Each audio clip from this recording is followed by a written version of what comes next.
Nakapunta ka na ba sa Kota Kinabalu? Kung hindi pa, tara, samahan mo ako at ipapakita ko sa inyo ang ganda ng lugar na ito na matatagpuan sa bansang Malaysia. Kwento ko rin kung saan kami nagstay, saan masarap kumain at ang mga must-visit tour spots sa Kota Kinabalu. Nag-book kami ng AirAsia flight mula Manila papuntang Kota Kinabalu. Ang biyahe ay tumatagal ng mahigit 2 oras. Pagdating namin sa airport, sindo kami ng private car na nabook namin sa Klook. Nagstay kami sa Ibis Style Hotel. Malinis, cozy, spacious at higit sa lahat, very affordable. Malapit din ito sa mga pangunahing pasyalan sa lungsod. Sa unang araw namin, sinubukan namin ang Bungawan Mangrove Cruise and Fireplace Tour na nabook din sa Klook. Kasama na rito ang transportation, bottled water, tour guide at river cruise. Sa aming pamasyal, nakita kami ng proboscis monkey, monitor lizards, at iba't ibang uri ng ibon at maging baby crocodile. Medyo nakakatakot pero sobrang saya ng experience. Dumaan din kami sa Pantay Kenangan kung saan nasalayan namin ang napakagandang sunset. Pagdating ng gabi, nakapaglaro kami sa mga alitap-tap. Kahit maliliit sila, napakaganda nilang panoorin habang kumikislap sa dilim. Sa ikalawang araw namin sa KK, island hopping naman ang adventure namin. Binisita namin ang Manukan Island at Sapi Island na nabook rin namin ang tour sa Klook.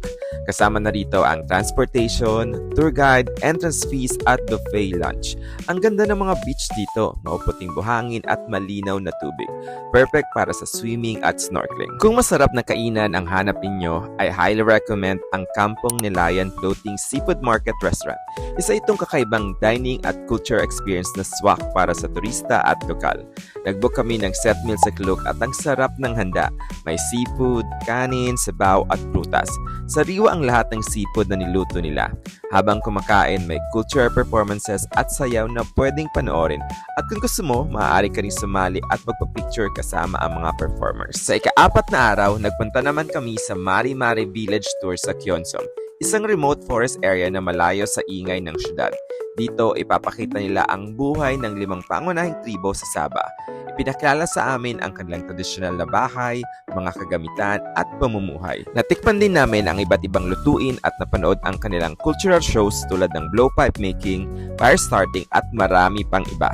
Sobrang nakakamangha ng mga sayaw at palabas. Pwede ka rin sumali o magpa-picture kasama ang mga performers. Ang tour na ito ay nabook rin namin sa Klook at kasama na ang entrance fee, English tour guide at buffet. Bukod dito, binisita rin namin ang iba pang kilalang lugar gaya ng City Mosque o Masjid Bandaraya, Kota Kinabalu, Tanjung Aro Beach, Imago Shopping Mall, Signal Hill Observatory, Jesselton Port, Atkinson Clock at Gaya Street. Magandang balita, kung mag-book kayo ng mga hotel at activities sa Sabah gamit ang Klook mula September 15 hanggang October 27, makakakuha kayo ng 10% discount, kaya mas lalong sulit at mura ang mag-travel sa Kota Kinabalu. Napakaganda ng Kota Kinabalu, mura ang mga bilihin at transportation at punong-puno ng kultura, tradisyon at kasaysayan. Ako nga pala si The Pinoy Traveler, kita-kits sa aking next adventure.